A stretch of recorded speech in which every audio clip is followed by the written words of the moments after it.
Good morning, everyone. Welcome to another episode of Spilling Tea. I am your host, Tiffany Daniels. And as always, first thing in the morning, as you all are aware, we are going back to that horrific world known as the JRC. Yesterday, I gave you all, please ignore the beeping in the background, just some defrosting. But anyways, yesterday I gave you all a little bit of a break from the witness testimonies because let's face it, it is extremely graphic and horrifying and difficult for the psyche to be going through those testimonies. It's very, very difficult. So I wanted to get into a little bit of just how big this thing really is, in spite of how the JRC tries to play it all off. Now we are going back to the testimonies. Now we've heard quite a bit from Jennifer Msumba on this channel, but we're going to hear a little bit more. This is the first part of a four-parter where she talks about her experiences at the Judge Rotenberg Center. Now, before we get started, a few disclaimers. Excuse me. First of all, as always, for the testimony here we are about to read, you will find a link to it in the description box, as well as other pertinent links in regards to the Stop the Shock campaign. Now, folks, the two most important things we have in the description box right now are the templates to your senators. All you literally have to do is fill out your name and click on your senator, and it will get sent to their office. If you go on to autismadvocacy.org, you will find other templates as well, including letters that you are able to send to the Massachusetts state legislator who are deciding once again whether or not to ban the shocks. Also, we have the change.org petition, folks, to shut the Judge Rotenberg Center down. I've said it once, I've said it 1,000 times. These bastards are fucking slippery as fuck and have been since 1986. Somehow they continue to get away with what they are doing, in spite of the fact that due to their methods, 6 people are dead.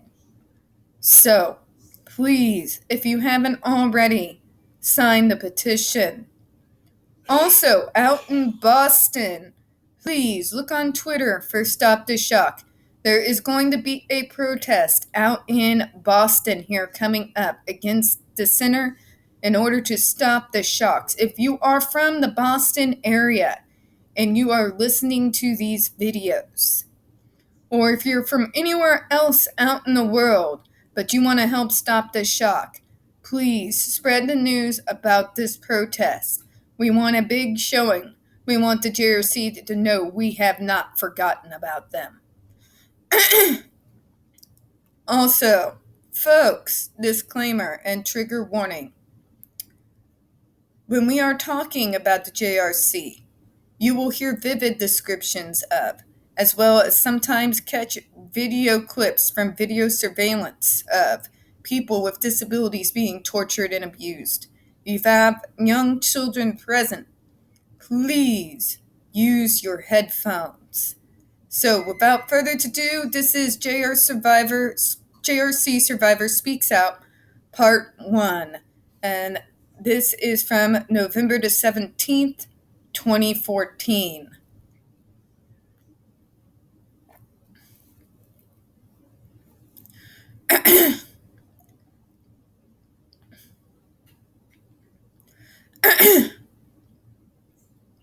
And look, as it is noted here, this post is the first of a 4-part series written by Jennifer, a survivor of the JRC. We are extremely grateful to have her permission to publish this brave account of her own experiences with the so-called treatments that the JRC provides. It goes, "Hi, my name is Jennifer. I am diagnosed on the autism spectrum. Like so many of us, I have endured restraint, seclusions, and aversives throughout my life, including 7 years at the Judge Rotenberg Center. This is some of my story. I have been in the system since I was 15 years old. Many of them are, by the way. These placements included private hospitals, state hospitals, residential schools, day schools, and group homes. With the exception of a couple of my day schools, none of these places were the right place for me and did not know how to help me. In fact, they made me much, much worse. Most used extreme amounts of medication, would lock me in the quiet room, or force me to stay there on a room program where I had to stay in isolation room for 55 minutes out of every hour, coming only out at only 5 minutes every hour to socialize, use the bathroom, or make a phone call. Okay, so you remember how they say that JRC is the only option and they have exhausted all other outlets? This is what they're talking about.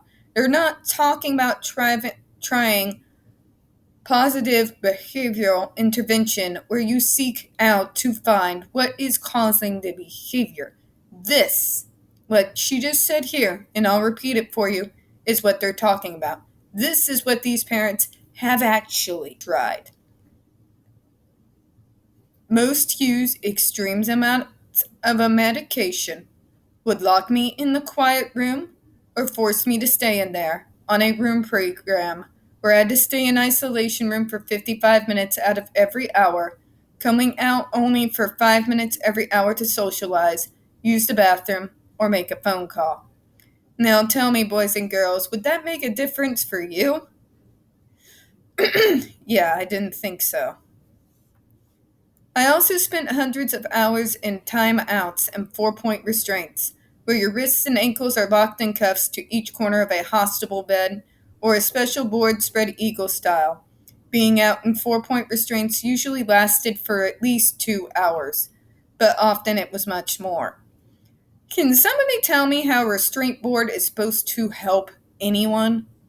Because that would cause me to panic. I would panic. That wouldn't in any way calm me down. What the hell? You heard it from me, folks. This is why we are against freaking restraints as an adversive treatment. Now, understand me when we're talking about it. When we're talking about using restraints as a punishment for being, alive while autistic, we are 100% against it. Okay? Do not mistake us. Do not listen to Autistic Warrior Mommy TM when they say, "You're against all restraints, but what if they're out of control?" No, Karen. We are talking about when a restraint board, an actual restraint board, is used on someone who is in no way threatening anyone as an adverse treatment, okay? There's a huge goddamn difference. Not to mention, how many times have we heard of students being restrained improperly and dying? Even in a worse situation where someone's out of control. I mean, I get it to a point. Make sure that someone is not going to hurt anyone. Get it. Got it. Good. When the danger is over, why the hell do you still leave them in restraint? Just saying. As I became an adult, things got so bad that I was finally placed in a state hospital indefinitely. It was the end of the line for me. So, that's what they're talking about, folks, when they said everything else has been tried. Media. This is what they mean when they say everything has been tried. Okay? Do you get me? Everything has not been tried. All right? They literally try nonsensical ways of treatment in order to, I don't know, save us, restrain the autism out of us, drug it out of us. I don't even know. Common sense in a lot of these places is not a thing. So when they came to me and said they have a new placement for me, where I could be given the chance to live outside the school, a place called the JRC, I was excited. They took me to visit, and it was so different from anywhere else I had been. Walking in, my senses were bombarded with loud colors, odd sculptures, Dr. Seuss-style furniture, and the Coca-Cola song creepily playing repeatedly in the stairwell. Yee. That sounds like the beginning of a horror movie. Of course, they showed us all the good things. The reward store stuck in my mind, where they had video games, popcorn, candy, a soda machine, a big screen TV, a pool table, everything. To me, this just, and maybe it's just me, their rewards room is just another way to infantilize the people that they're dealing with. They can't just, torture you, they also have to treat you like a little baby. Some of these people are 25 years old.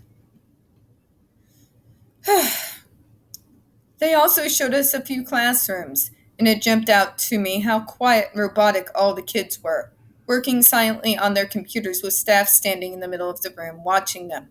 There were no emotions on any of their faces. They were blank. It bothered me. I'd never seen a group of kids act like that. Most telling when we were leaving, and I passed my friend M, who I had been in different programs with for years. He was yelling at me, "Jennifer, don't let them put you here. They are going to shock you, Jennifer. Look how they have me." Oh my God. The staff jerked him away down the hall. I got worried, but they told me to ignore him and that he was full of nonsense. Really? Do spill it, Jennifer. So they not only gaslight and lie to the media, they also gaslight and lie to the parents. And the parents buy it. Why am I not surprised? Parents, for the love of God, it is your duty as a fucking parent to do your goddamn due diligence.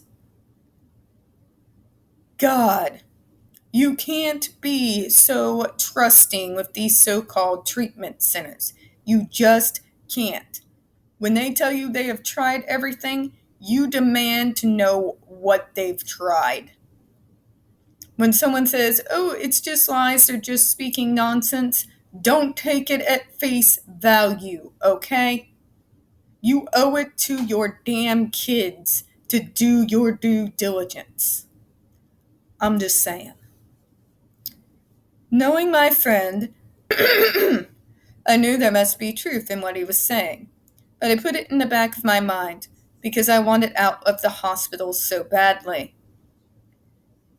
The day came when I was transferred to JRC. They brought me to a room where my new case manager coldly went over my new program. No longer kind, like they were during my tour. Oh, of course not. Now they've got you, and now the true face of the place comes out. My new program was so outrageous I could not understand. I was told to wear a diaper. Remember that from that testimony from the person who wished to remain anonymous. You remember the diaper thing, yes? But why? I had no issues with using the bathroom.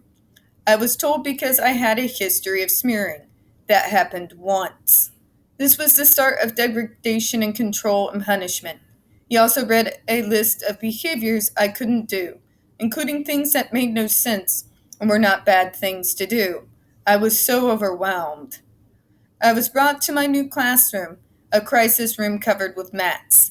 I sat down at a table and forced to do a mundane task of folding the same 5 washcloths over and over for hours at a time. What the hell is that supposed to teach? What the actual fuck is that supposed to teach us? Are you trying to annoy the autism out of her? What the hell?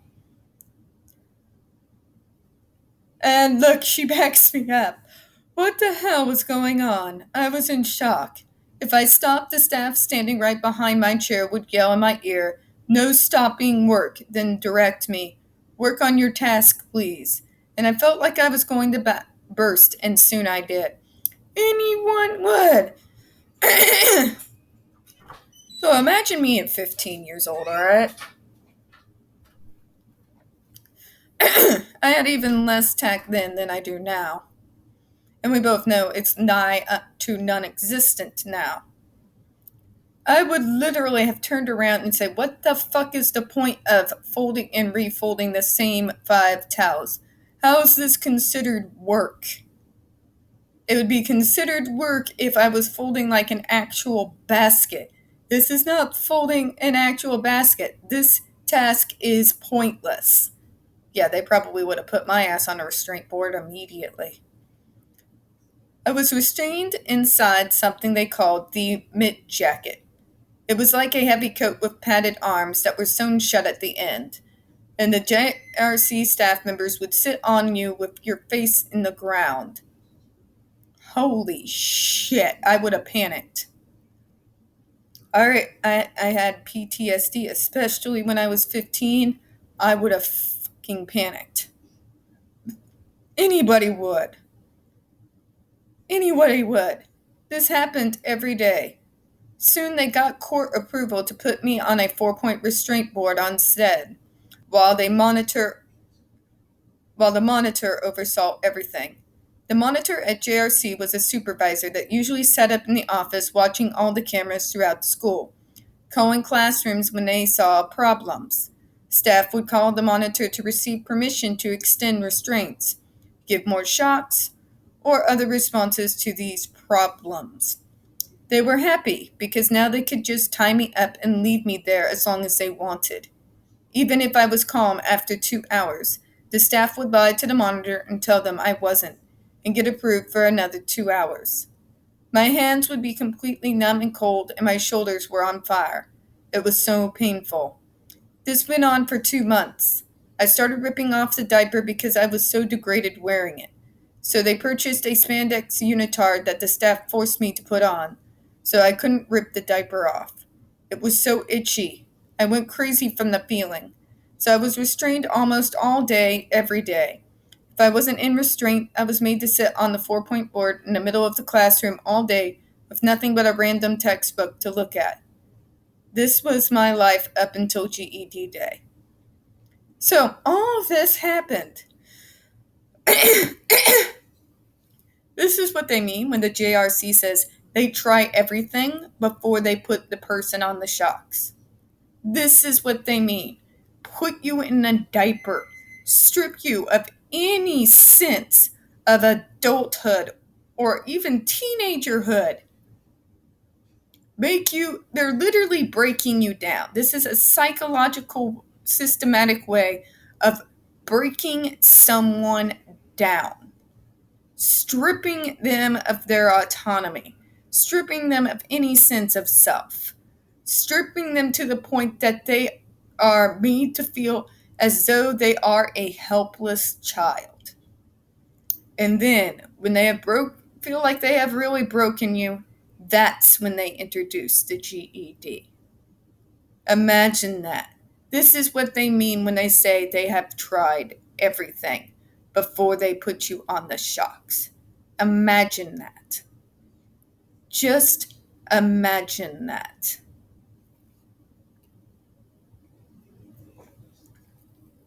It seems to me by doing all this, by breaking down psychologically the very things that give us a sense of self, they are trying to provoke the behaviors they want out of you so that they can then put the torture devices on you. That is what I'm getting from this. Going with restraints for hours on end. Placing someone who is potty trained in a diaper. And then when you want to remove the diaper because you're a goddamn young adult who's been potty trained a long time, they would then call that a behavior and use that as a reason to escalate adversives. This is why we are so against adversive therapy. Whether they want to dress it up as positive punishments or negative punishments. This is what it does. This is ABA, ladies and gentlemen. They can dress it up any way they want, but this is ABA in a nutshell. They can tell you it has improved over the years, but it's still the stick and fucking carrot approach, and it still is used to break the autistic down so that they can then rebuild the autistic back up in an image that makes them a little bit more comfortable. Yeah, I said it. And with those thoughts, I'm going to go ahead and close out. So, folks, we don't get very many views on this channel. The few that we do get do tend to get removed from time to time. So, folks, please don't forget to hit that like button. Hit subscribe. Don't forget to hit the comments.